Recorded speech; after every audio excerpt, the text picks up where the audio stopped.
Members, let's start the special meeting of the panel on security.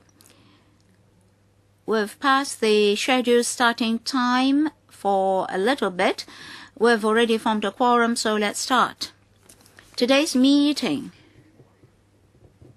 Perhaps we should let the officials come in first. This is a special meeting.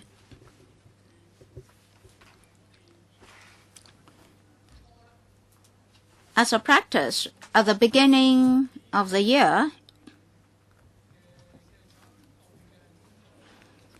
we'll receive a brief report from the Commissioner of Police on the law and order situation in the past year. So this meeting is mainly for that purpose. In attendance for this special meeting of the panel on security, we have the Commissioner of Police, Mr. Zhang Waihong, the Director of Crime and Security from the Police, Mr. Lo Menghong, and the Senior Superintendent of Police, Mr. Chao Yat-ming. Welcome. The papers have already been distributed to you. Paper CP bracket 2692/1415 bracket 01. And then the Legislative Secretariat also had a paper for you. Paper 692 bracket 02. Commissioner, perhaps I should first invite you to introduce the paper to us.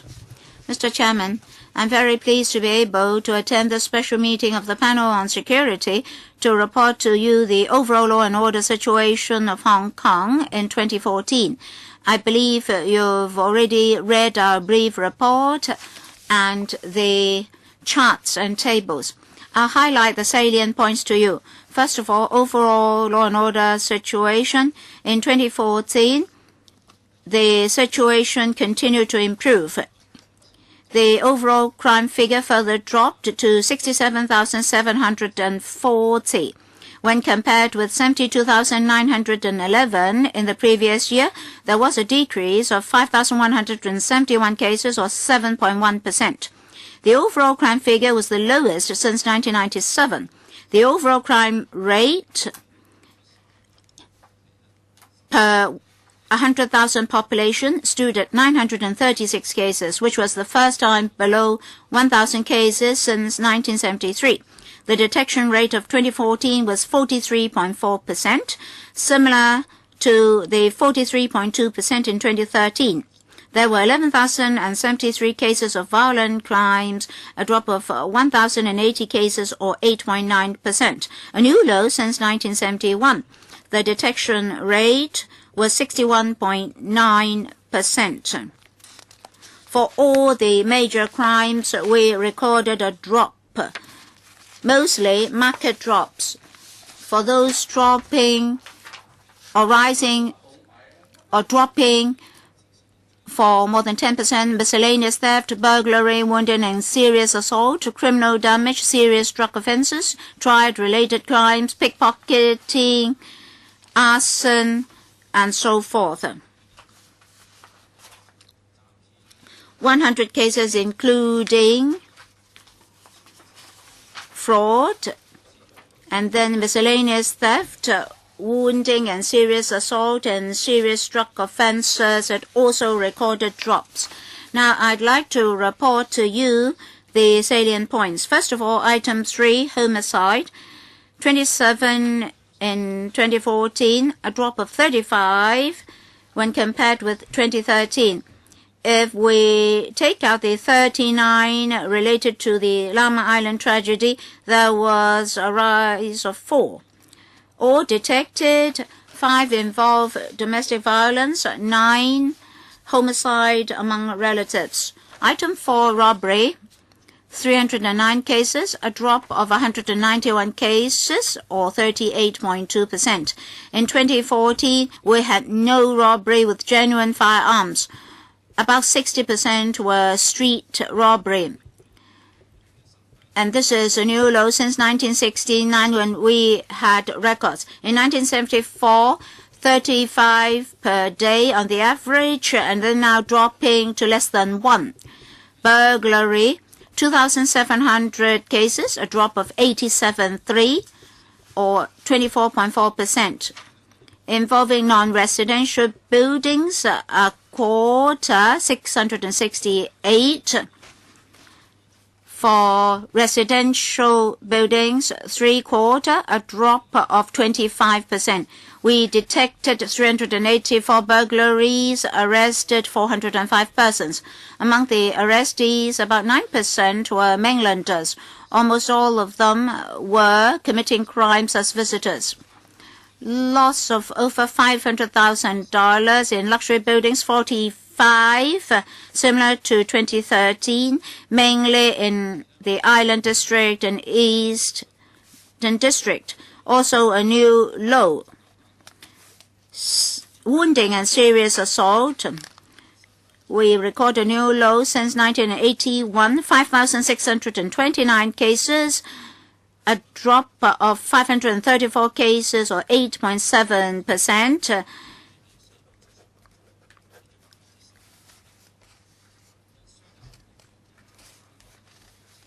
For youths arrested, 682 persons, a drop of 23%. For serious drugs offenses, 1,855 cases, a drop of 414 cases, or 18.2%. For all the serious drugs offenses, we recorded drops. But ICE-related crimes rose by 8%, 43 cases, a rise of 43 cases.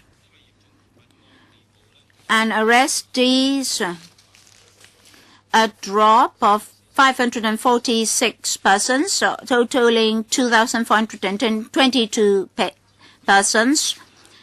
445, 18.4% were youths. And arrestees also dropped by a third due to drug trafficking. The situation has improved, but the police will continue to combat drug trafficking by using youths. Starting from February 2014, youth-related crimes were handled to units above organized and serious crimes unit of the various districts. We also applied to the courts for an enhancement of penalty.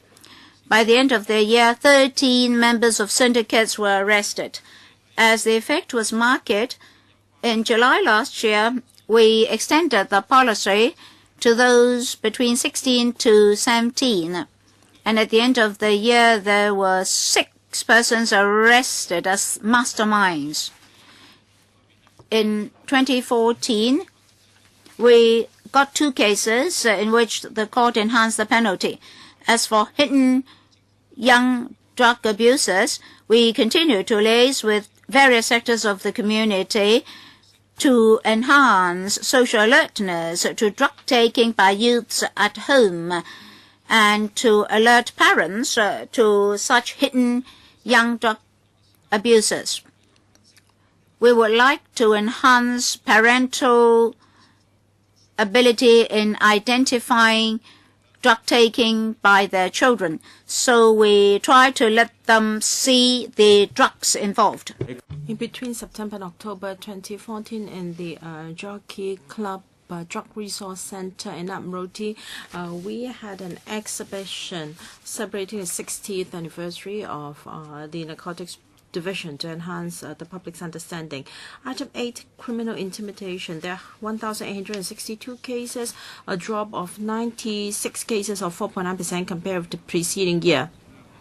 There was a drop of criminal intimidation related to disputes. About 1/3 of them related to drug collection activities. 419 were related to domestic violence, representing 22%, and less than 3% of them were tribe-related. Item 9, blackmail. In 2014, there were 885 cases, a rise of 152 compared with 2013 or 20.7%. all of them were due to the rise were due to naked chats. It rose from 161 cases, it rose to 477 cases, or 30%, compared with 161 cases in 2014.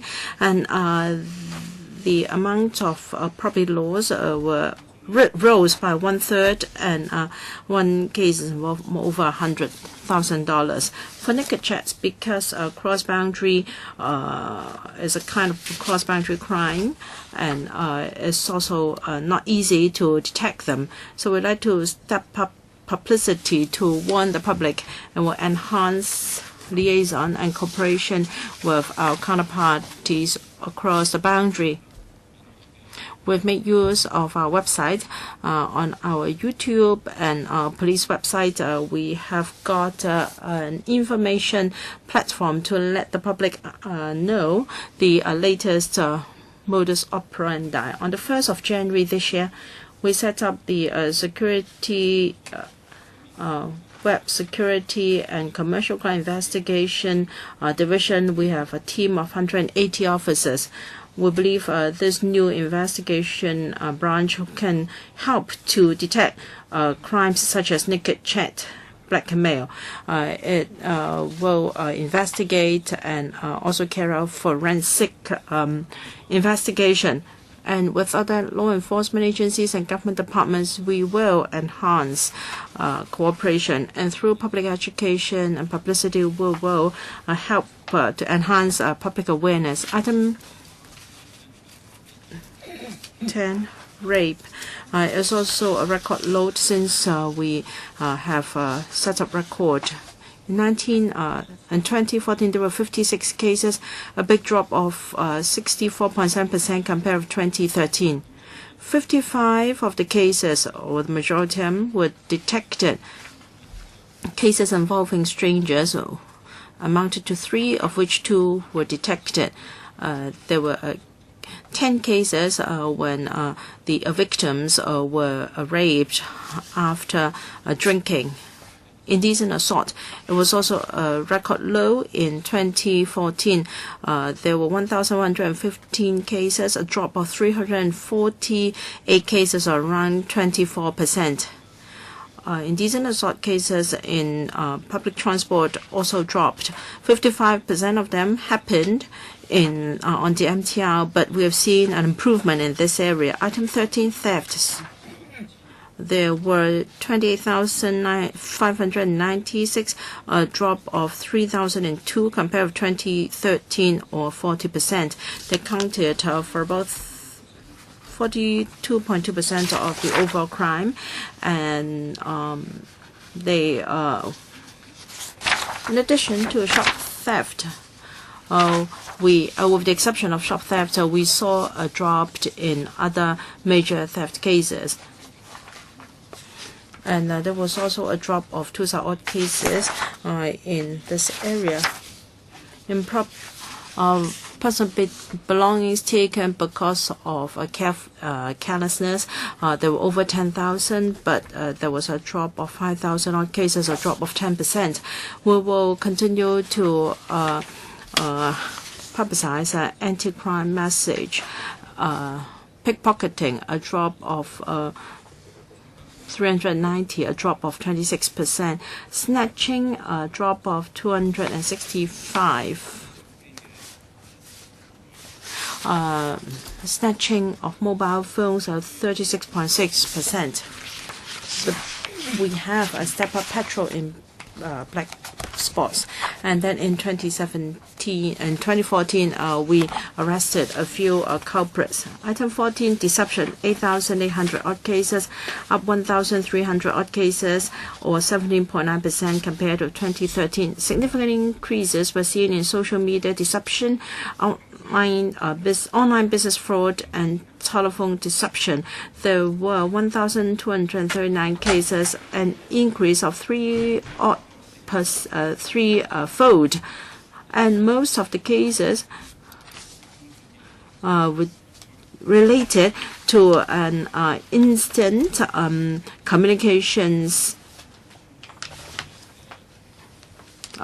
software, and culprit would cheat victims into buying games, store value cards for them, and make money out of it.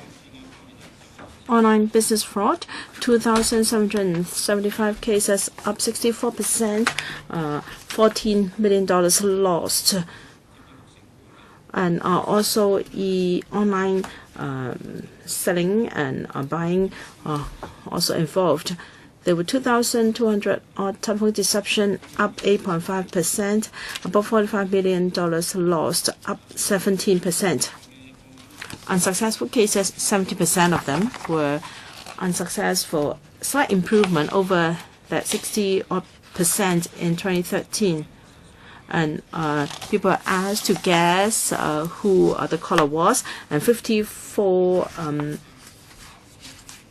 cases were correct, and 43 mainlanders on two-way permits were arrested. Drug-related crimes, there were 1,463 in 2013, a drop of 392 cases or 19% and 2,000 odd persons were arrested. They account for most of them involved a serious assault and members of triad societies. 800 odd young persons were arrested, a drop of 30%. 200 odd of them were students, a drop of 40%. They accounted for 39% of all the triad elements arrested and also 31% respectively, an improvement over 2013. Item 17, domestic violence crimes. There were 1,169 cases, a drop of 201 cases or 10.7%. Criminal offenses were involved. 623 involved criminal offenses. Family incidents and disputes, there were 10,500 odd cases, also improvement seen. We referred 7,200 cases to SWD, a rather high level. We will continue to adopt a zero-tolerance approach. Using interdepartmental, multidisciplinary approach, we will deal with family incidents. In dealing with abuses, we will also carry out a risk assessment and refer victims and family members to relevant organizations, and we will advise them to seek help as early as possible. A number of persons arrested, 33,679 were arrested for crimes, a drop of 2,930 or 8%. 4,000 odd non-Chinese nationals were arrested, mainly for miscellaneous theft and shop theft. And this is also the major category of crime committed by non-Chinese young people. They accounted for about 8 to 9% of the total number of persons arrested, some improvement over the previous year. Item 20, juveniles and young persons arrested. In 2014, we also had a record low, and in fact, there's been a decreasing trend. 4,300 were arrested, a decrease of 1,073 or 19.9%, and they accounted for 12.8% of the total number of persons arrested. Most of them were involved in shop theft, miscellaneous theft, wounding and serious assault, serious crime, and also serious vandalism. Item 20, mainland illegal immigrants and visitors arrested. In 2014, 736 IIs from the mainland were arrested, a drop of 216 compared with 952 in 2013, a drop of 22.7%. 83 were arrested for criminal offenses in Hong Kong, a drop of 27 persons or 24.5% compared with the preceding year. 46.99 million arrivals were here in 2014, a rise of 6.52 million. And the average crime rate is 3.1 out of every 100,000 million visitors. It was an improvement over 2013. And in total, the the rate was actually 12.10 per 100,000 involved in forgery, use of forged documents and banknotes. In 2014, the situation continued to improve. It was the first time the crime rate dropped to lower than 1,000 per 100,000 population. Compared with major cities such as Tokyo, New York, London, and Paris, our crime rate has maintained at the low side. On the low side, in 2013, the crime rate was 1,014 per 100,000. We were worse off than Singapore, which was 549, and London 10,148, and New York 8,500, and New York. According to a survey, a prosperity index was announced among 140 cities. Hong Kong topped the list in terms of security and safety for 2 years in a row. And then the U.S. also announced Law and Order Index. Hong Kong ranked fourth among 99 cities. And then the World Forum in 2014 announced competitive report. The reliability of a police force ranked the 6th out of 144 places. So Hong Kong is one of the safest and most stable place in the world, thanks to the hard work of everyone in the past.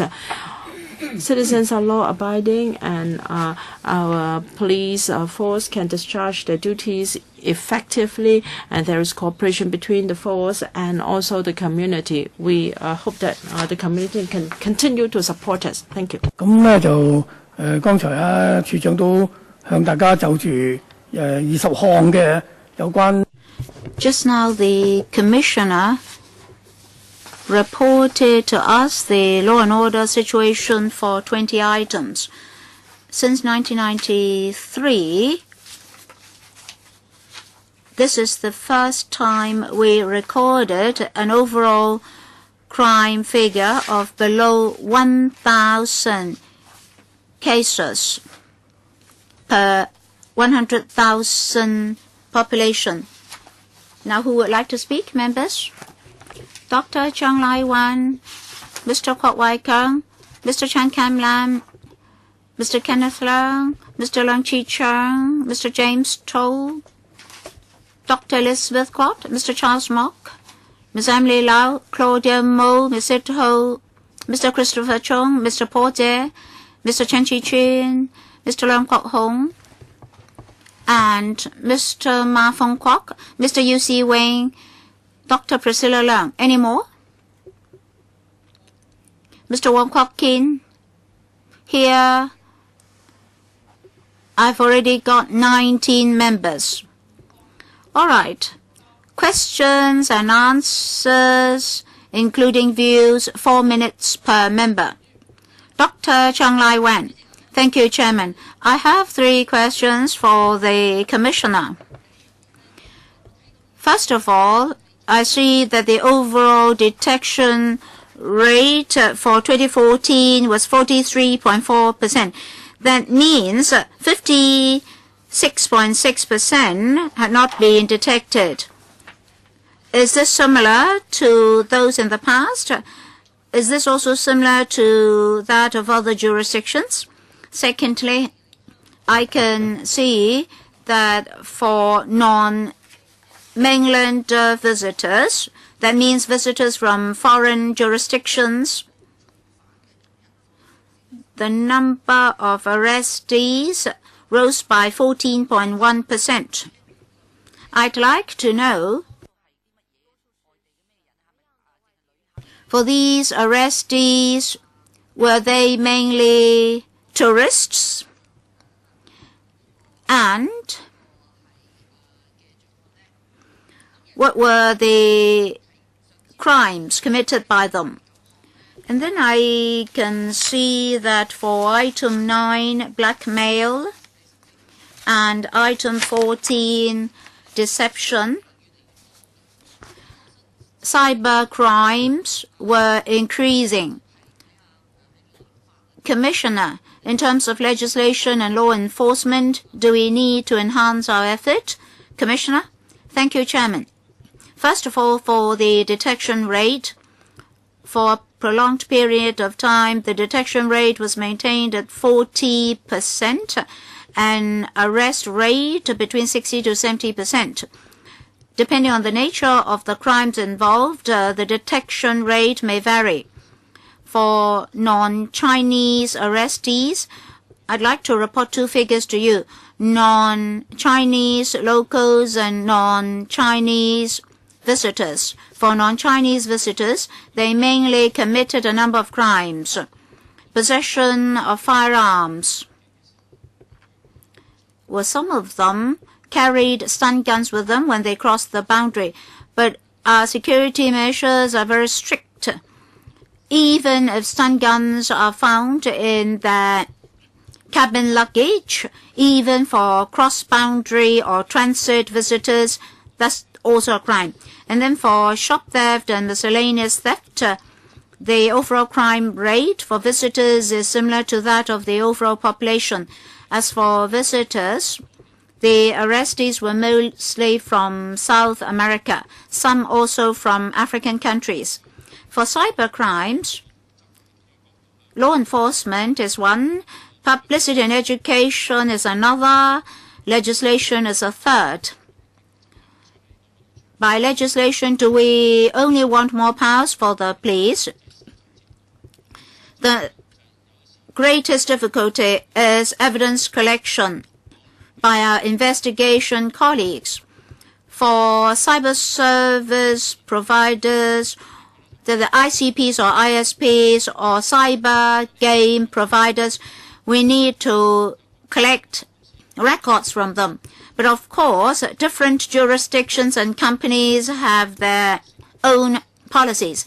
Sometimes records are not kept, so even with their consent, the records may no longer exist. So in terms of legislation, we have to consider all these. Cyber crimes are rather new. Laws vary from jurisdiction to jurisdiction. In the United Nations, law enforcement efforts also vary from jurisdiction to jurisdiction. Mr. Chan Kam-ram to be followed by Mr. Kenneth Leung. Thank you, Mr. Chairman. In the past year, we can see from the crime figures that the result is quite good. In the last quarter of last year, there was this large-scale Occupy movement, and the police spent a great deal of human resources to maintain law and order. The task was very difficult. That said, with over 60,000 crimes, members of the public will feel that the lower the figure, the better. For crime prevention, I hope that the Commissioner will, in the coming year or in his future tasks, enhance publicity, particularly in terms of the spirit of rule of law. After the Occupy Central movement, some remarks have actually misled the public in terms of the rule of law. Some people claimed that they can just surrender themselves after committing a crime. Under the spirit of the rule of law, Hong Kong society does not readily allow people to commit offenses and then surrender themselves. To maintain the spirit of rule of law, as the Commissioner said just now, when compared with other world cities, we're still on the top of the list. But if members of the public are misled, we should be concerned. A question for the Commissioner. in the last quarter of last year, in those 79 days of occupation, how will you classify the crimes involved? And for East Kowloon and Kai Tak, in that police district, in our PWSC, we failed to endorse proposals for enhancing the manpower level of the police. I regret that, and I'd like to strongly reprimand those involved. I'd also like to have regional figures on the overall crime situation. There might have been increases or decreases for different regions. Commissioner, for crime prevention, we must not forget police-public cooperation. Members of the public should abide by the law in their acts and behavior. In the past 10-odd years, our law and order situation was good, and that's because of police-public collaboration. In September and October last year, crimes occurred in the Occupy movement. How are we going to categorize them? Well, we'll categorize them in accordance with the crime categorization of Hong Kong. If it is assault, then it is assault. If it is unlawful assembly, we'll also use the same crime. We won't accord a special category to the whole movement. As for East Kowloon headquarters, it is to tie in with the future development in East Kowloon. Mr. Kenneth Leung, to be followed by Mr. Leung Chi-Chung. Thank you, Chairman. May I go to deception and blackmail? There were increases. From the paper, we can see that most were online crimes. And during investigation, the police had to obtain cooperation from the bank concerned to trace the relevant transactions. Only by doing so can the bank be asked to stop the transaction concerned. For the Hong Kong Monetary Authority and the banks, in terms of preventing and tracing cyber crimes, how is the division of work? That's question one. Question two, for money losses resulting from commercial crimes, online commercial crimes, will the police assist the victims in tracing the money lost and recover that? Commissioner, indeed, it's very difficult to investigate into and trace cyber crimes because very often there are cross-boundary crimes. First of all, we have to ask how much evidence is kept by the victim. Well, for members of the public engaged in cyber activities, very often they'll delete the records and they can't remember when those transactions take place. So we have to help them to dig out the information. So that's the first hurdle, to restore or retrieve the record. And then if we believe there's a crime, we can invoke our statutory powers. If a bank is involved, we'll instruct the bank to stop the transaction. If we don't have sufficient power to instruct the bank to stop the transaction, the bank still has a responsibility of due diligence. If the bank is in doubt, it should temporarily shelve the transaction. As regards investigation into due diligence, there's liaison between the police and the banks, and the HKMA also issues instructions to banks. For cross-boundary crimes, if there's a court proceeding, then we have to look at two issues. First of all, if the criminal commits the offense in another jurisdiction, then do we have extraterritorial power to trace the crime. Of course, some crimes involve huge losses. If the loss is not too huge, we can, of course, seek mutual legal assistance via the Secretary for Justice. Say, for example, naked chats. Only a loss of $2.3 million in so many cases.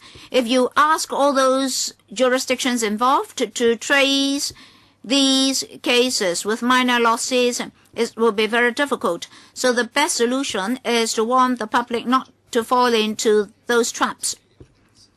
A follow-up question. Do you regularly surveil websites to see whether they are fake websites? Will you caution banks and the public not to trust such websites? Online surveillance is just like surveillance in the real world. For private space in the cyber world, we won't survey it, but for the common areas, we'll survey them, and fake websites will be deleted immediately if discovered. Mr. Leung Chi-Chang? The Commissioner's report is very encouraging to the public. You've broken many records. One is the 1970 record, a drop below 1,000 cases. That's a record.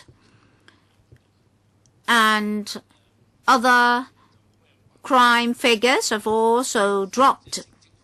In fact, I don't have many questions for you. If you have good results, if we still ask questions, we're actually challenging you.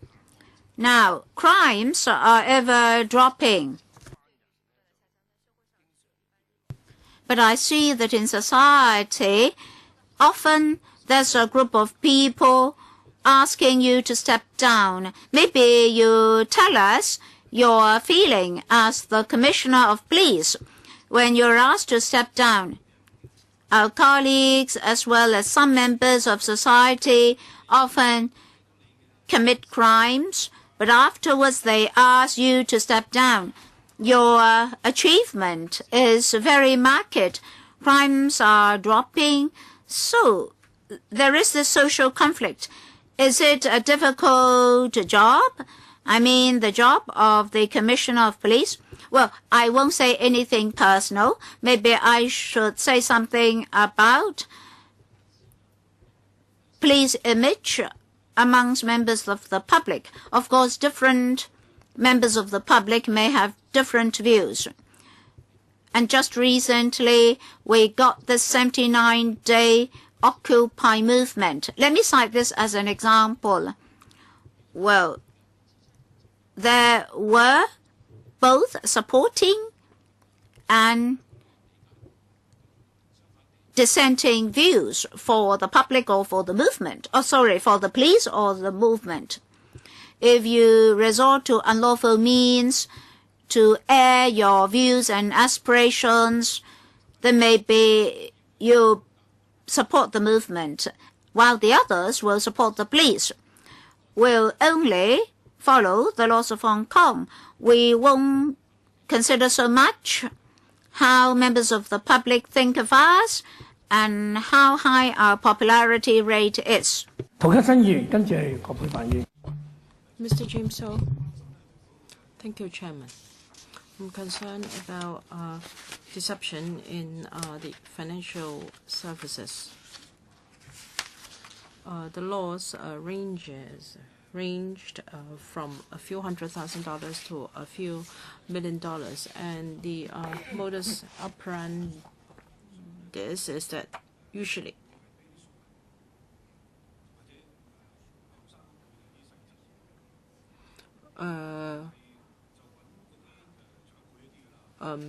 young people may go to their uncles and aunties, inviting them to join investment products, such as gold, silver, and financial products even in Switzerland or in the U.S. They say that it is a form of cooperation.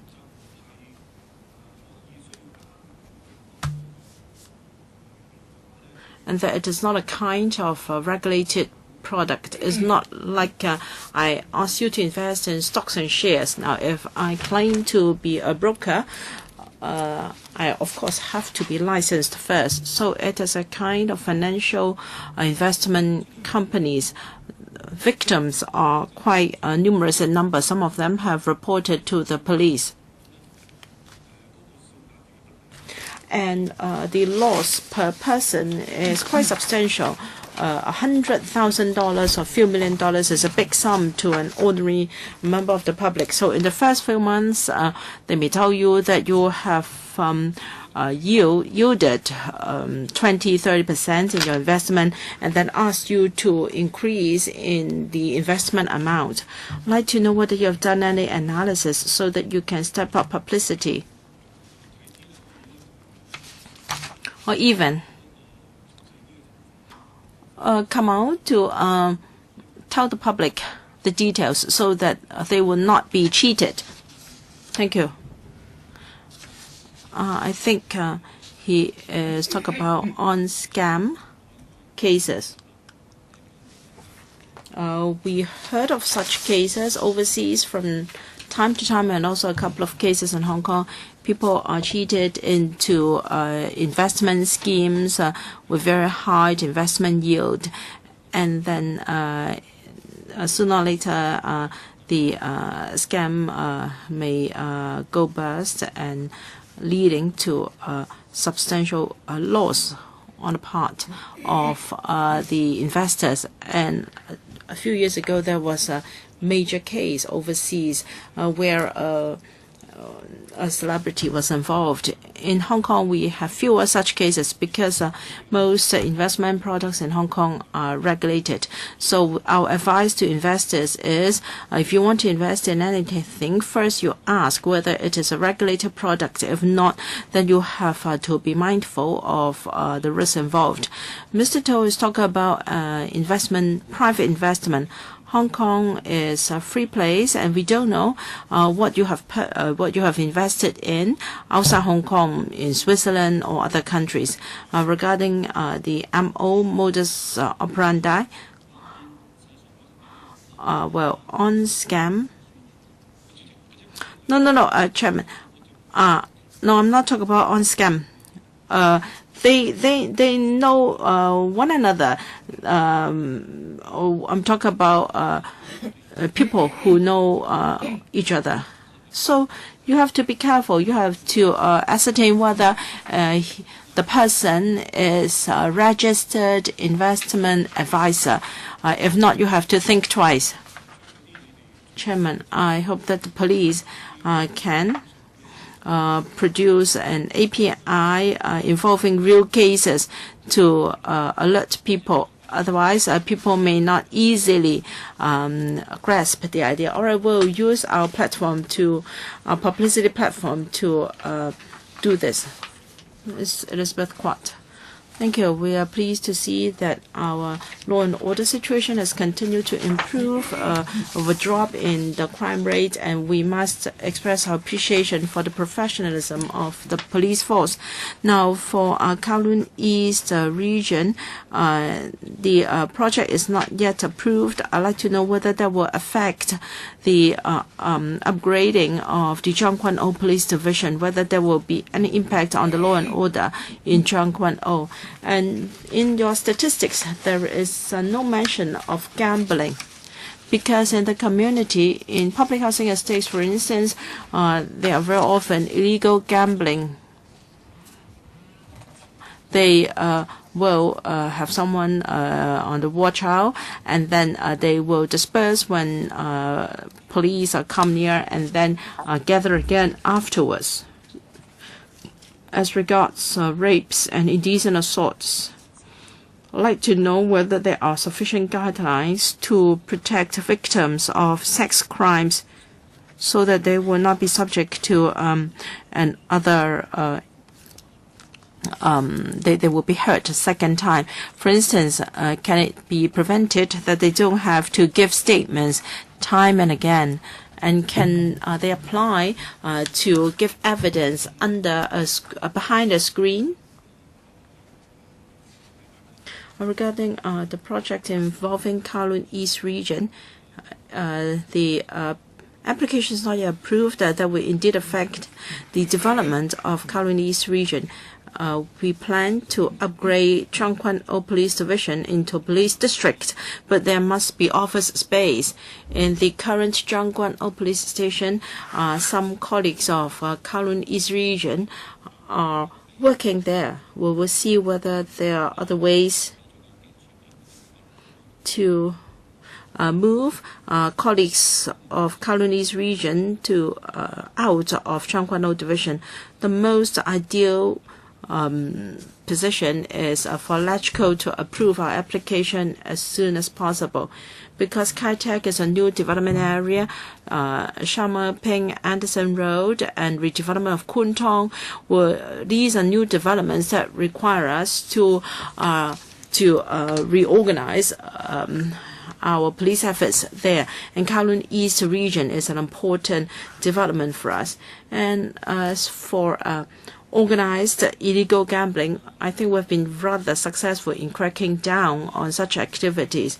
And for illegal gambling in the community, we are talking about elderly residents who have nothing to do and they gather together to gamble. Our strategy is to involve elderly persons in healthier activities such as senior police corps, so they got something meaningful to do. And in public housing estates and private residential developments, the design should be such that there are no dark corners or dead corners for elderly persons to gather to gamble. So we will discuss with building management officers to see how we can do it. And if there are people with tried background trying to make money out of such activities, we will spend our efforts to crack down on them. And as for treatment of victims of sex crimes, we have a one-stop service, but it has to be activated first because a victim has to report a case at our report room first, and then if it is a rape or indecent assault case, then we can activate the one-stop service, and that will seek to minimize further harm on the victim. Ms. Emily Lau. Chairman, the Commissioner said that Hong Kong was among the safest city in the world, and he said that after 79 days of umbrella movement, the Commissioner could see that the majority of the protesters who engaged in civil disobedience were rational and non-violent. Some colleague asked how members of the public view the police, and the police said that he should be mindful of public perception. I believe the Commissioner has noted recent surveys that among disciplined forces, the popularity rating of police dropped substantially, and I understand that some police officers were not too happy with with the findings of this survey. During the Occupy movement, some police officers were very restrained, but some were rather aggressive. When you deal with law and order, the police must have the trust and cooperation of the public. You also rely on people to report crimes to you. So how do you assess this post-umbrella movement situation? What is the relationship between the force and also the public? Many of them are young people. I believe this is a serious issue, and CP, how do you view this? CP, the police always attach a lot of significance to relations with the public. Regarding opinion polls, they are very often affected by recent incidents. Poll results, of course, can reflect relations between the police and the people, but it can also be a public perception of the police. I hope we can adopt a holistic view. Cordial relations between the force and members of the public are very important to maintaining a safe community. So in the past few decades, we have worked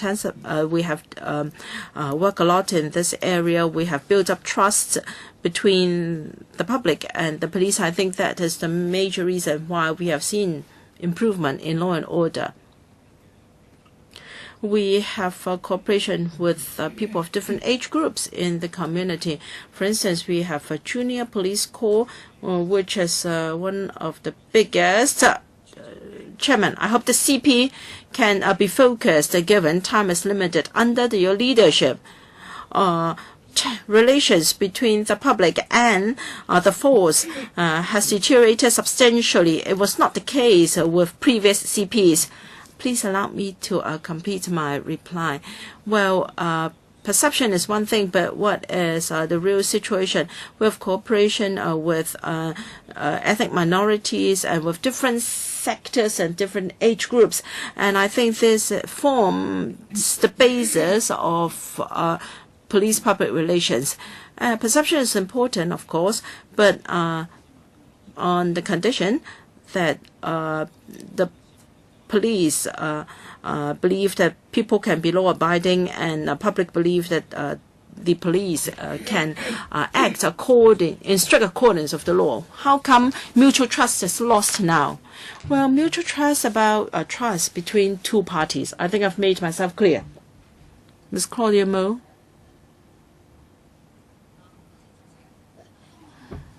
Thank you, Chairman. In Hong Kong, we have lots of good policemen. This is a fact. I know many of them.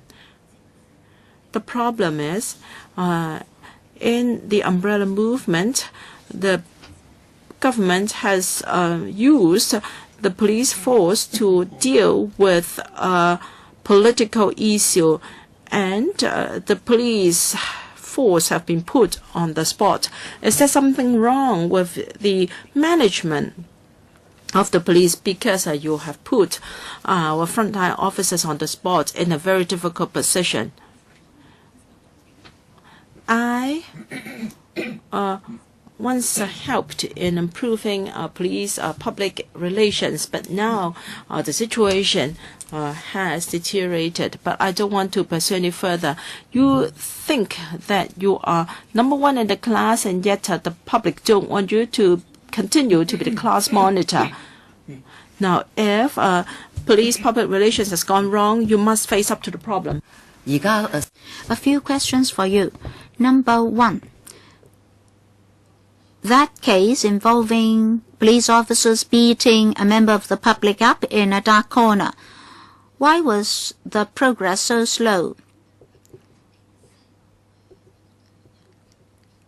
Secondly, there was the retired superintendent, who battered the back of the neck of a member of the public.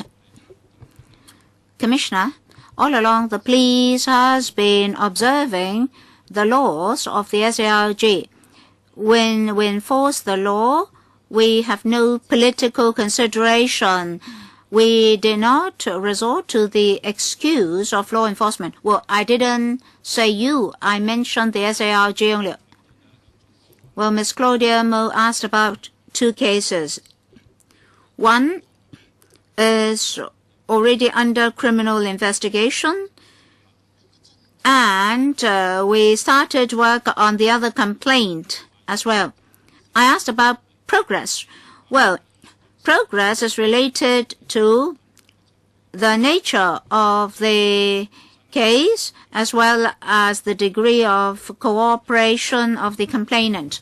In the unlawful occupation movement, police officers have been very tolerant. in most of those 79 days, the police did not use violence. But of course, sometimes the police had no option. As for those 2 cases, we'll handle them seriously.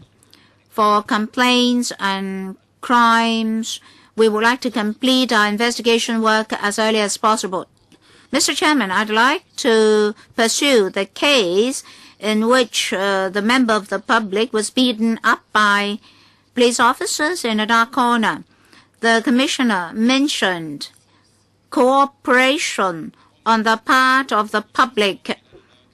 What did you mean? You mean the person being beaten up or the police officers involved? Well, for any investigation, it really depends on the nature of the case and the persons involved. You mentioned the persons involved. Whom did you mean? Both parties? Well, I didn't mention any particular person. I only said that the cooperation of the parties concerned also matters. On the 15th of October, I think it is Mr. Hui who said that for that case in which police officers got a member of the public beaten up, the police officers were suspended from duty, and then on the 29th of November, that former superintendent was cited as attacking the back of the neck of a member of the public. Well, Ms. Claudia Mo, maybe you should resort to other avenues to understand those cases with the Commissioner. Oh, no, Mr. Chairman, for Donald Zhang's case, we got people from the Security Bureau to answer our questions. I don't know why for these 2 cases we did not hear any progress. Mr. Donald Zhang's case was not discussed in the security panel. Ms. Sito and then Mr. Christopher Chung. Mr. Chairman, police public relation is very important. One thing is regrettable. Before and after 1997, the police force was very much reputed among members of the public. But now, from the nicknames of the police, you'll be able to see the public image of the police, like evil police and so forth. Mr. Chairman, I gave way for a few seconds for that public announcement on a fire drill. Public trust in the police force is at the lowest in history now. After that assault case in the dark corner, we seem to feel that the police has been adopting double standard in law enforcement. Apart from that case, we also saw how police officers escort an attacker onto a taxi. So we feel that the police force has been used as a political tool, and your stance has been lopsided. You said that Hong Kong is the safest city in the world. From the 26th of September to mid-December, we got the Occupy movement, and even after the 17th of December, there were itinerant shopping activities in Mongkok. Why is it in your report here you do not provide us with statistics on that movement? As a member of the public, whether or not I support the umbrella movement, I'd like to know, starting from the 26th of September, how many arrests had been effected for the umbrella movement. From the end of September to the end of December, for those arrestees in the shopping movement itinerant shopping movement, as well as the teenage girl being arrested for her graffiti on the wall, etc., etc. We would like to have figures.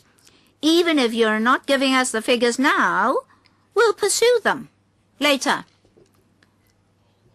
Commissioner, did you hear Ms. Ho clearly? The Secretariat informed me that the fire drill alarm was a scam.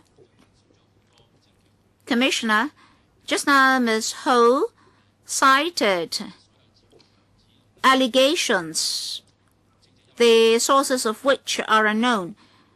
It's because these are allegations. We have to conduct investigations and seek evidence. Otherwise, we won't be fair.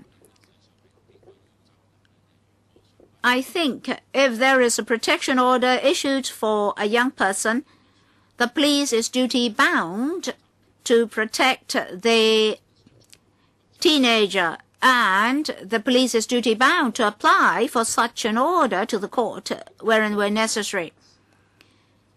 Today, I'm not reporting our work on the Occupy movement, so I won't get those figures into this overall crime report. Maybe after this meeting, I can go back to see whether I can do some collation work. Don't forget that during the Occupy movement, 1.8 million citizens signed to express their support for the police force in carrying out their duties. Mr. Chairman, the Commissioner said that he didn't know the source of my information. In fact, the media did report that after that assault case in the Dark Corner, the police delayed the handling of those 7 public officers. Well, maybe he can treat this as unverified information. But we don't just target one incident, but this umbrella movement is an important event in Hong Kong in 2014. Irrespective of your stance, whether or not you are in support of the movement, you want to know in the occupied sites how many people were arrested. So would you please give us some categorization on the causes and statutory provisions on which you effect those arrests? Mr. Pose? Mr. Chairman, I'd like to understand more your crime figures. Do they cover cases of surrendering? If so, should the total number of crimes at the end of last year surged tremendously? Well, after the Occupy movement, some members of the public claimed that they're surrendering themselves. We've already put on record or recorded information provided by them. Will only include those figures in the overall statistics after investigation.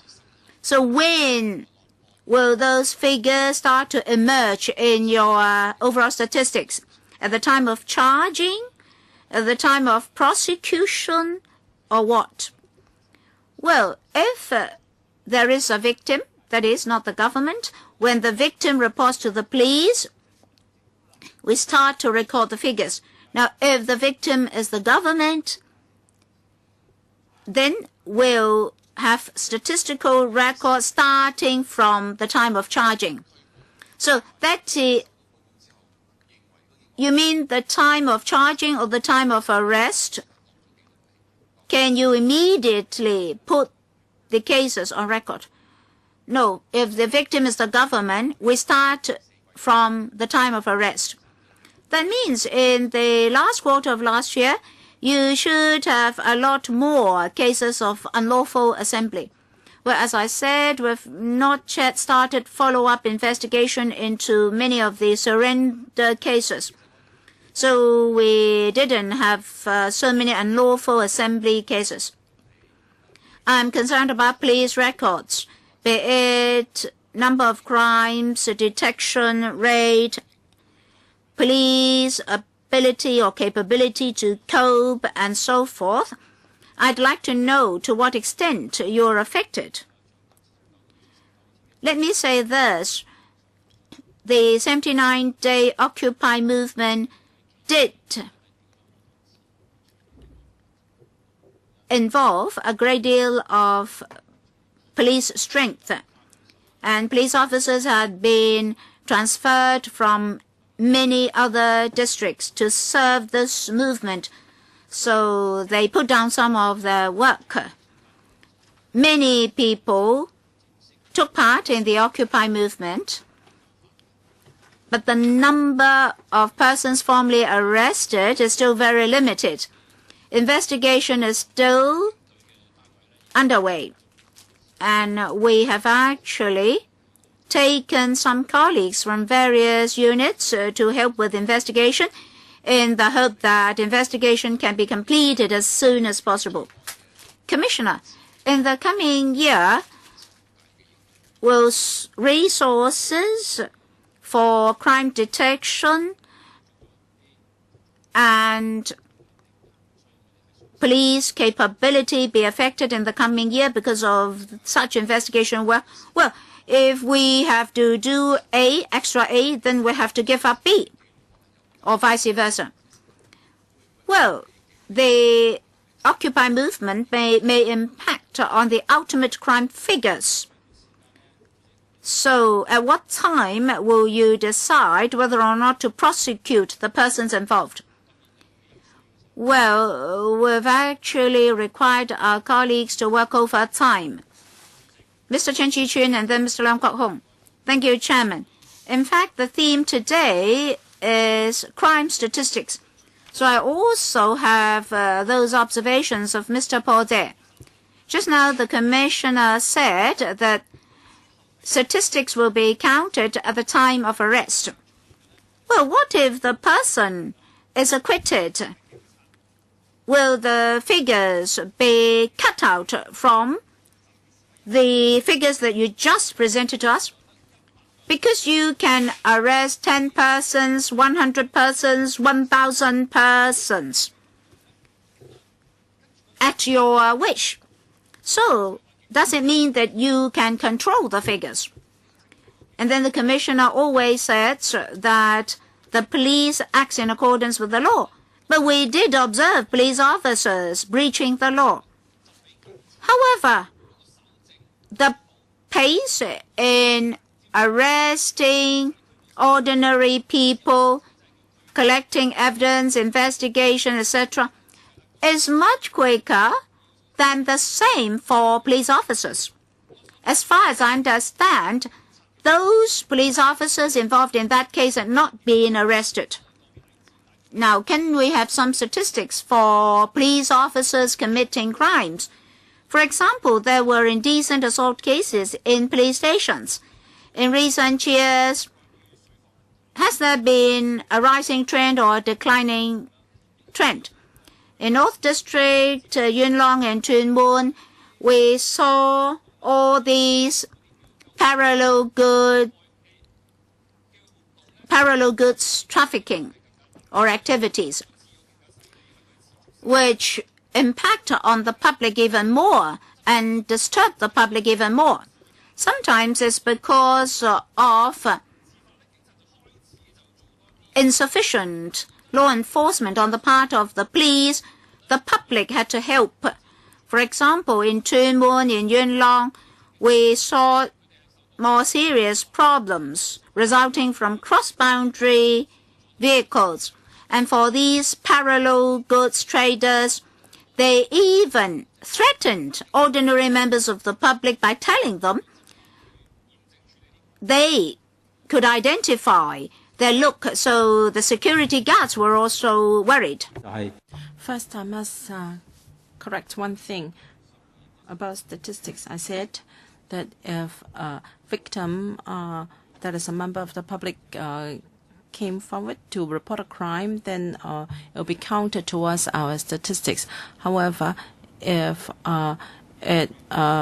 categorization will only be done if there is no one to report a case, and we will only count the statistics after we have done this. And then we do not make arrest lightly. We must have a reasonable belief that a crime has been committed before we can arrest a person. Otherwise, the arrest would be illegal, and the person concerned can make a complaint. And as for police officers involved in criminal offenses, let me say that we have very strict requirements on police integrity. We have worked very hard to enhance the personal and professional quality of police officers. When it comes to corruption, criminal offenses, and serious indebtedness, there's been some improvement in the past few years. For information, in 2014, there were 23 police officers involved in criminal offenses, and 30 in 2013. It's just a very small number compared with the population of Hong Kong. Of course, even if there is only one police officer involved in criminal offenses, it is one too many. Mr. Leung Kwok-hong, according to the CPU, once a person is arrested, that is considered one case. For myself, I have been arrested 4 times, so at least I contributed to 4 cases. Now, I have seen all the evidence when it comes to the organization and participation in legal assembly. We were shown video of iCable TV. I was kneeling down. How is it different from a videotape that captured your 7 police officers assaulting a member of the public? I knelt down on the 27th of September, and they beated a member of the public up on the 10th of October. Now, I am not scolding police officers. I'm scolding those who beat people up when they were wearing police uniform. Now, if they're not arrested, can you give us a reason? Now, I hope you arrest them at once, because you use a video clip of iCable or shown on YouTube to arrest me. In fact, that is hearsay, because no one will come out to give witness, to give statement. So are you encouraging people to do that? Sometimes I joke with you, but today I am very serious about this matter. You cannot allow those 7 police officers to insult the whole police force. And secondly, that superintendent of police, he wielded his baton, and that was also shown in the videotape. He assaulted a member of the public. He was so arrogant, and now he is in retirement. As a result, he doesn't have to be investigated. He is on pension. Is it compassionate treatment? Why is he allowed to retire early? If he is wrong, then you should arrest him because he beat up a member of the public. When in Mongkok, I was pushed to the ground.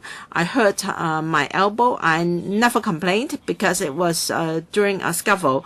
But that superintendent, how could he be allowed to retire early even though he had done such a thing? This is not convincing. Now, perhaps he has been a man of integrity for all his life, but that was the only time he was caught. But how about me? I've been a person of integrity for all my life. My electors say so. I was arrested. I didn't complain. I would defend myself at the court. Already, the DAB asked the police to enforce the law. This is a case where the police must enforce the law because there were 7,000 fingers pointing at him, and with so many eyes watching, he did that. You could not allow him. You cannot allow him to go. Now, I have been arrested by you 4 times.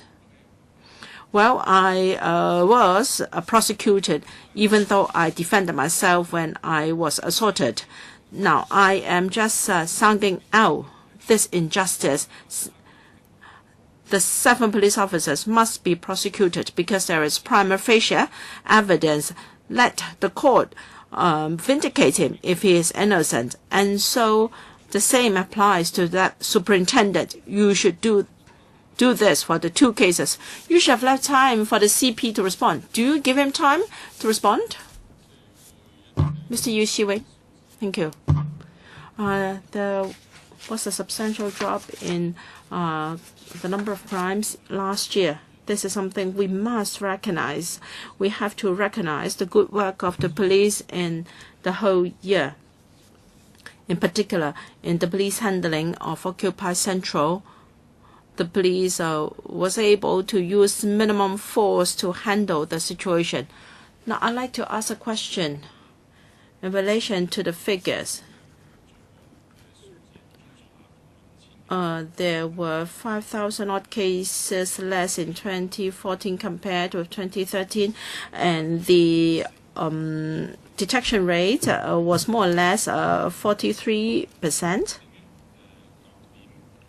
So last year, you detected 29,000 cases, and in 2013, 31,000, a drop of 2,000 cases because the detection rate for both years was just the same. Theoretically speaking, police resources for crime detection was just the same.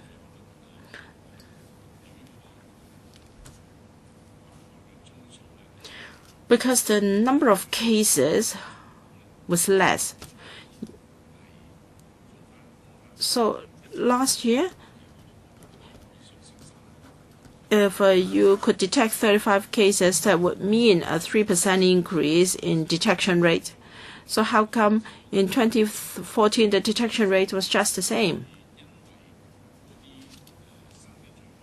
Was it because of new crimes or more complex crimes which were more taxing on police resources in investigation? Or was it because of Occupy Central that you could not raise the detection rate given the resources were deployed to handle Occupy Central? Now, I'm not questioning the police efforts. I just like to know the reason for this low number of cases detected. Well, whether we can detect a case will depend on the police efforts as well as the complexity of cases. Now,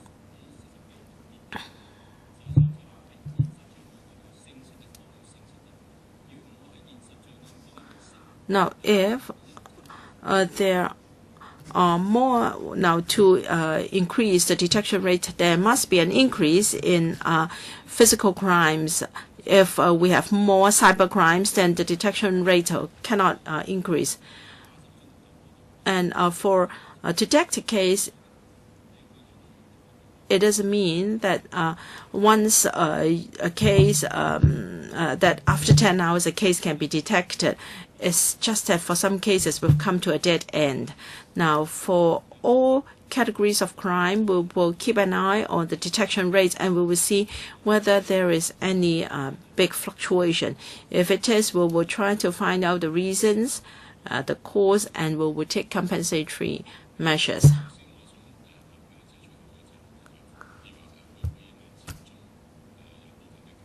I wanted to know whether Occupy Central has affected the detection rates because some police forces, some police resources were deployed to handle the movement.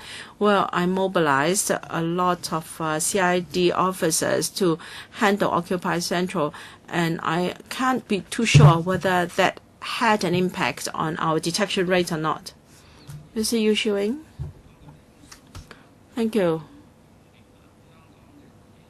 According to the statistics, 47 million visitors arrived in Hong Kong last year. And not too many of them were involved in crimes. There was only 1,400 odd. Now, if they commit crime in Hong Kong, that would affect Hong Kong. But as mentioned by Mr. Chen Chi-chun, people trading in parallel goods would also affect the daily lives of people. In NT North and along the East Railway line, there are many parallel goods related activities. Some of them have not followed the rules of public transport. For instance, their luggage may be too heavy or too much, or they do not queue up properly. These are minor issues. Still, they would affect people's daily lives and would also violate regulations of public transport companies. I don't know whether warning or prosecution has been issued, and do you have any statistics? And how do you compare? What about the status of people committing, breaking the rules? How many of them are Hong Kong people? How many of them are mainlanders? I think parallel trading activities affect our daily order rather than law and order. So we will approach the MTRCL if, as alleged by Mr. Chen Chi-chun, MTR staff have been intimidated by these people, they should come forward and tell the police. And if they have caused serious congestion, then we will deal with them as if we were dealing with other road obstruction cases. Verbal warning to be followed by tickets. And as for parallel goods activities, many of the people engaged in such activities are not mainlanders. Many of them are local citizens, and it is not against the law for people to trade in parallel goods. Thank you. If there is only one or two people trading or engaged in parallel goods activities, I can understand. But the situation is such that the daily lives of the local community has been affected and has been repeatedly reported by the media. And that would directly tarnish our image. So we should not just use our usual approach. Please, the police should not just assist other law enforcement agencies. Rather, you should cooperate with these agencies and step up prosecution or warning so that residents in the NT would not be affected. Because in the past 2 years, this has become a serious problem. Can the administration undertake to do something about it? CP. All along, we've been supporting the leading departments, including the Immigration Department, to see whether or not the person has breached overstay requirements.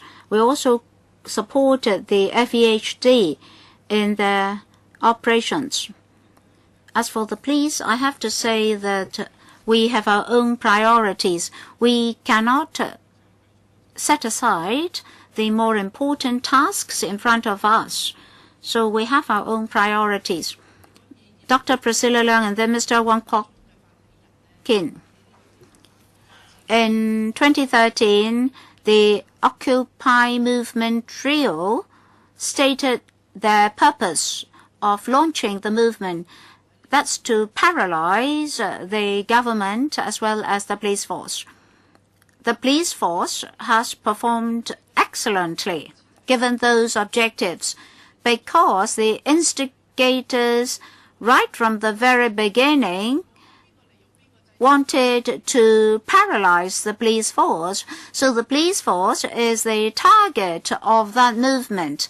That's why so many people were instigated to join the movement to attain that target. During the same period in the USA, there were riots. If you compare Hong Kong with the US, you see that our police force has been very constrained or restrained and disciplined.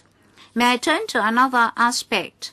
Well, even after the Occupy movement, I still contacted your colleagues. I was told that in that incident, your colleagues had to beg the occupiers for the delivery of meal boxes.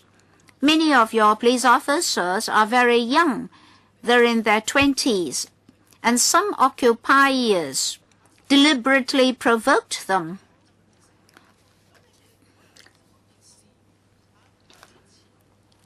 It's controversial. Before the incident, some people might have poured insulting liquid to insult the police. And of course, if a person is being insulted for a prolonged period of time, he may do something incorrect. So you have to investigate as soon as possible. That will benefit everybody. Anyway, the spirit of the police force, the morale of the police force has been hampered. The duty of the police is to protect us. Given this incident, do our young people want to join the police force? Expressions were deliberately used to attack the police. Of course, some police officers might not have acted correctly, but we shouldn't attack the whole police force. For the unlawful Occupy movement, for the instigators, etc., do you have enough manpower to handle them? I also received complaints about police officers working overtime, resulting in illnesses or even critical conditions. And off-duty police officers were beaten up. As a result, the police officer concerned suffered from a coma. Did he recover? Commissioner, in the 79-day Occupy movement, our colleagues did their very best to restore social order. Our frontliners were insulted, and when they went home, they might still be targeted by their family members. Now, all these were very disturbing to our colleagues. Well, after the Occupy movement, we arranged psychological counseling for our colleagues. Anyway, our colleagues will continue to work hard to maintain law and order in Hong Kong. Mr. Michael Tan, Mr. Chairman, concerning the 79-day Occupy movement, when it ended, when we looked back at the results, we discovered that we relied on the restraints on the part of all stakeholders before we could attain the result of having no serious incidents. In particular, the police force, they have to maintain law and order, gauge public reaction as well as public opinion. Well, basically, the movement came to a satisfactory end, although it has been dragged on for quite some time. Public opinion had actually been reversed. In future, if there is a recurrence involving unlawful behavior, if only a few persons are involved, then of course you can arrest them. But if we have another large-scale movement like this, if you always have to wait for public opinion to reverse before you can take action, will your officers be subject to huge pressure? Well, sometimes your officers have not been able to enforce the law, although there are laws with us. For the new recruits, did they ask these questions? In the long term, what will happen to our law and order situation and security measures? Should your officers immediately enforce the law when there are breaches of our laws, or do they wait for public opinion to reverse? Commissioner, in those 79 days, the police has been very tolerant and very restrained. It's not because we try to avoid law enforcement. It's because we would like to avoid large-scale conflicts and bloodshed. We didn't want to hurt or injure innocent students. In individual cases, we detected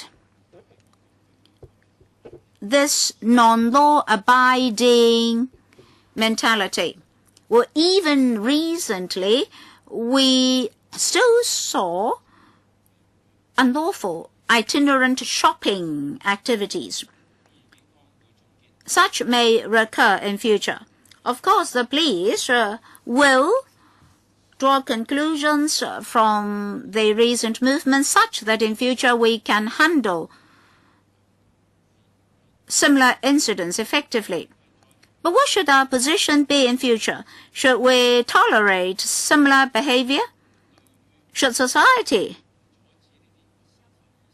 in a straightforward manner, reprimand such behavior? Of course, as a law enforcement department, we'll try to do our best. Well, I think the Commission has answered my question in an indirect manner. That means apart from law enforcement, you will have to consider other factors of consideration before you enforce the law, including public opinion. Will that affect your work in future? Mr. Charles Mock, I'd like to ask the Commissioner some questions about cyber crimes, which have become more and more serious. And this is an important issue.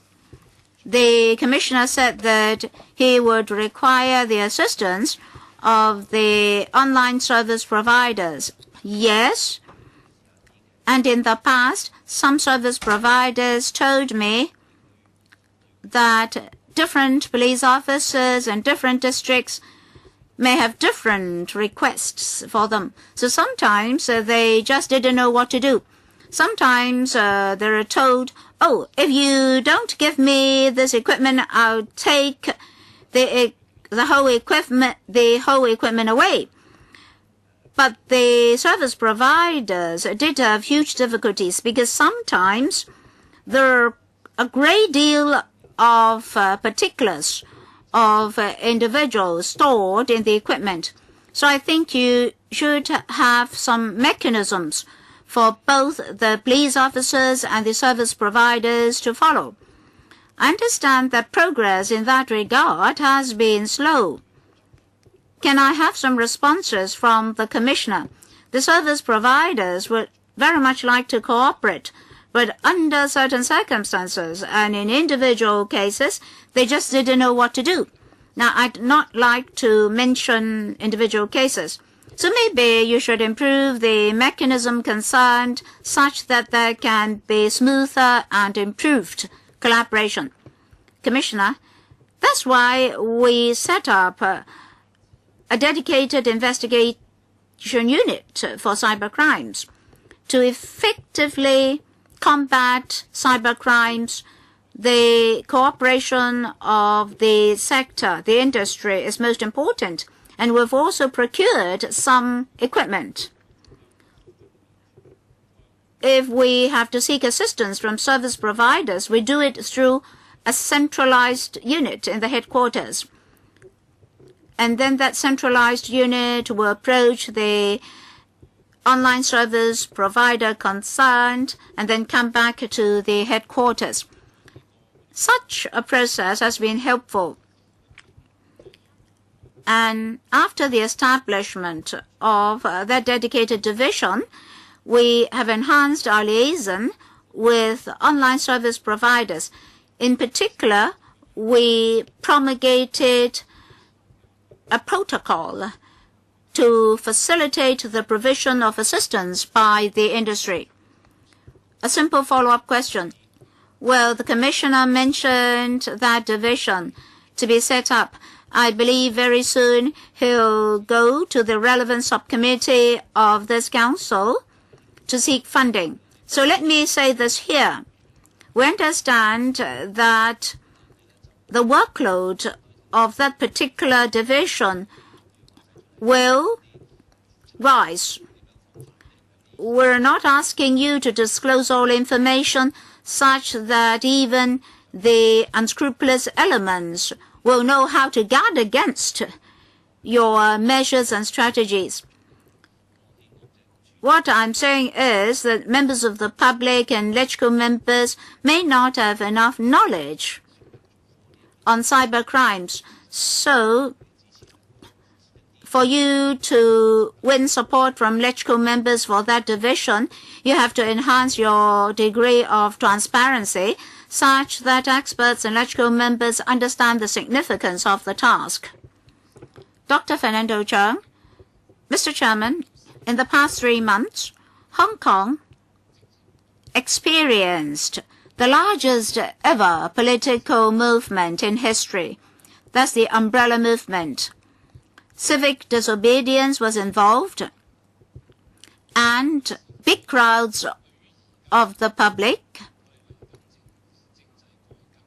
expressly said that they would breach the law to express their dissatisfaction over a number of social issues as well as that framework laid down by the NPCSE.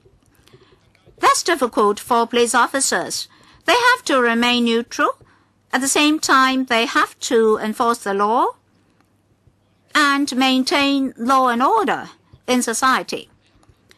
According to our observation, the police force has been lopsided in law enforcement actions. When the police force becomes a political tool to suppress the public, that would not be proper. Because if that is to happen, the police force is just like the triad societies. This government has never respected the public, because once they know they have enough votes in this council, they will disregard public opinion. During the movement, we heard police officers continuously say that these protesters in the movement are rioters and people who stir up trouble. But in fact, most of the protesters are your friends, your teachers, your lecturers, your neighbors, and so forth. The umbrella movement has tarnished the image of the police force due to certain acts of certain police officers. You should try to rectify your position. You should tell the public that the police force will maintain political neutrality. You enforce the law, but you will be impartial. You won't become a political tool to suppress the public. If the police made any mistake, you have to admit those mistakes and rectify them. It's just like members of the public. If they breach the law, they have to bear the consequences. Commissioner, all along in law enforcement, the police force will not be made use of. It will not become a tool for political suppression. Yes, quite a number of protesters were peaceful and non-violent, but quite many of them were violent. They used weapons to charge the police. In our public history, never had we recorded such a high number of arrestees and police officers injured. In the movement, over 100 public officers were injured. During those 79 days, there were some particularly serious incidents like that on the 28th of September, and then on the 17th and 18th of October, some demonstrators tried to reoccupy roads reopened by the public. I just want to reiterate that the police officers won't suppress demonstrations. 3 members in the second round, Mr. Uncle Hong, Dr. Priscilla Leung, and Mr. Michael Tan. Myself is the only one in the first round. I will have my first round first before I start the second round. And also Dr. Fernando Zhang also in the second round. Now, this is my time. Many members mentioned the 79-day umbrella or rather Occupy movement. I really feel that our force is of very high quality. They handled the movement in a very restrained manner, winning the support of the public. I heard that the CP never returned home during the 79 days. He was always there to take command of the movement. I really respect him. I really admired him. Regarding loss of vehicles, it was 592 in 2013, but 567 in 2014. Why was that in bracket? Secondly, about the detection rate. Homicide, the detection rate was 100%. Something we can really take pride in. But then, some members or some members of the media said that the detection rate was on the low side. When it comes to assault of members of the press, such as Mr. Lau Yuntou, the detection rate was low, and is it because the police favored or was biased in its investigation?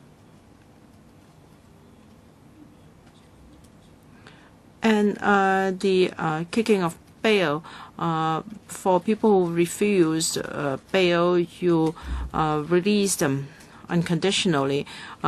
Again, is it a kind of preferential treatment?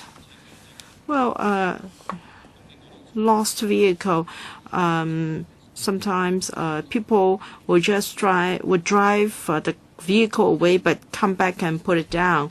So regarding the bracket, I think is about the number of vehicles. And the first row of figure is the number of cases. Those in bracket meant number of vehicles. For wounding and serious assault, the detection rate has always been kept at 60–70%, slightly higher than the detection rate for violent cases. Of course, that cover assault of members of the press. Unfortunately, there were 2 cases last year. One was already tried, and for the other one, there would be a hearing in the High Court later. The police treat all cases impartially. We will do our most to detect them. And as for kicking of bail, that is if an investigation is not completed and no prosecution is done, we will always ask a person to come back to be on bail. Of course, the persons concerned have the right not to accept bail, but that doesn't mean unconditional release. It's just that the person has decided to give up that arrangement, and the police will continue with future action naturally. Thank you. Ms. Claudia Mo, 2 minutes each. I first want to rectify some information. Some said that one of the purposes of Occupy Central is to paralyze the police force. I've never heard this objective at all. Two of the initiators of Occupy Central are university lecturers. How do they want to paralyze the force? They are not talking about robberies and burglaries to paralyze the police. No, to set the record straight. I must correct what Dr. Priscilla Leung said, because in LegCo we cannot have wrong records. And on the 15th of October, the police said that some police officers were suspected to have assaulted a member of the public at a dark corner, and a dedicated task force was set up, and we were told that the police officers were suspended from duty and arrested. I fail to see how you can't even tell us the progress of investigation. And the superintendent of police alleged to have assaulted and hit the head of a member of the public. How come you can't tell us the progress of investigation as well? CP, I really don't want to comment on individual cases. No, I'm not talking about the particulars of the case, but just the progress of investigation. I am here this morning to report to you the crime situation last year. In fact, the progress of a case depends on the cooperation from persons involved. First, have we sorted out the status or the identity of the persons involved? But that was videotaped. For evidence, I think we should leave it for lawyers to consider.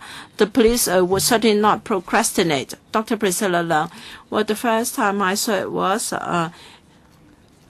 when in January, February 2013, Next Magazine, when Benny Tai was interviewed, I was shocked to see that his intention was to paralyze the police force.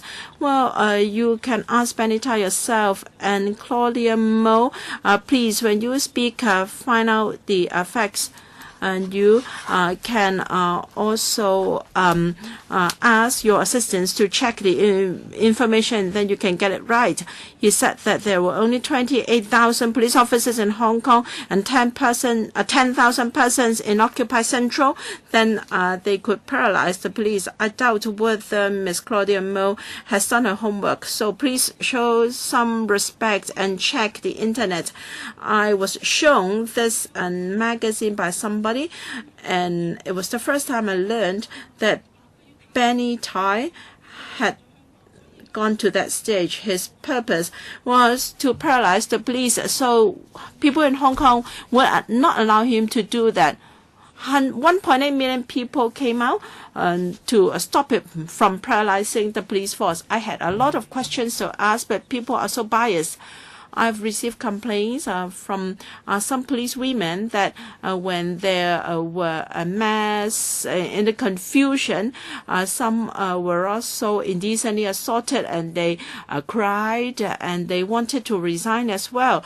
The police have been subject to grave insult. I am very concerned about their morale. Will you do something positive as a matter of your policy, and to publicize to the public that they should not insult the police?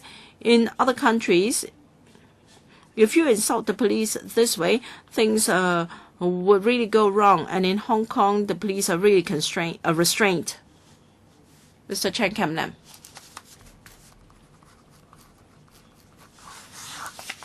I also mentioned Occupy Central just now.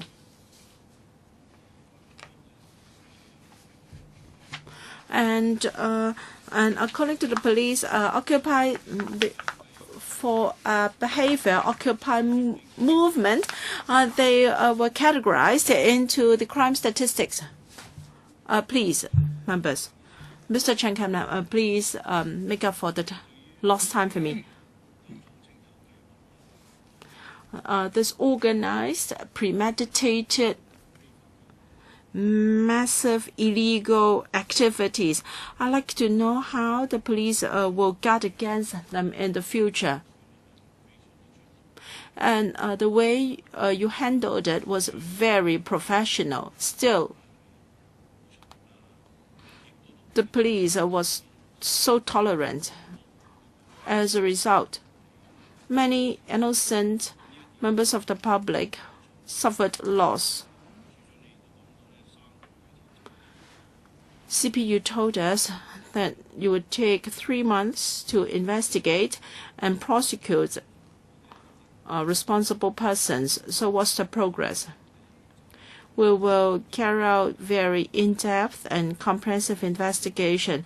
We are focusing on the organizers, the inciters, those who had leading roles to play in the movement. We have just investigated part of the cases, and we don't rule the possibility of more arrests in the future. As for prevention, we have a multi-pronged approach. We will step up training of colleagues so that they can handle similar situations more appropriately. Dr. Fernando Zhang. In the umbrella movement, we noted confrontations between protesters and police officers. Of course, we saw protesters hurling insults at police officers, and that was uncalled for. And there was also hostility between the force and protesters. We're worried that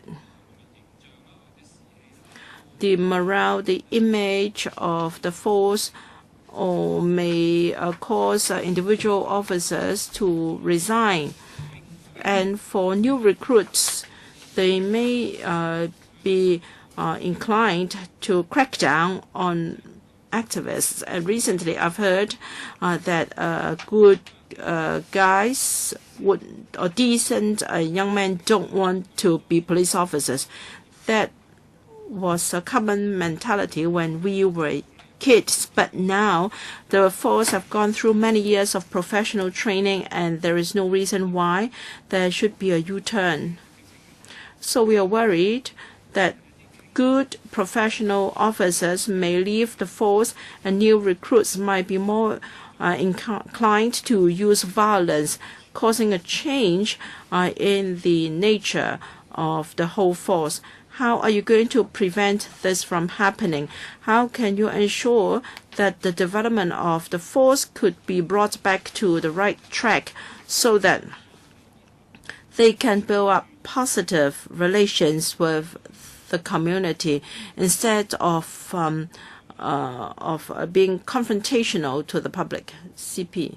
Well, for positive relations between the community and the force, we must start from law-abiding activities.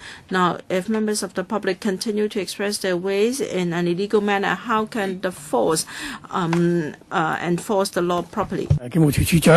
The special meeting of the panel on security is to receive this crime report from the Commissioner of Police. We're pleased to note this market drop of 7.1% in the overall crime figures. Hong Kong is indeed a very safe city. I hope that under the leadership of the Commissioner of Police, the police force will maintain a high quality, such that members of the public, particularly the young people, can aspire to our police force. So much for this meeting. Thank you very much for attending.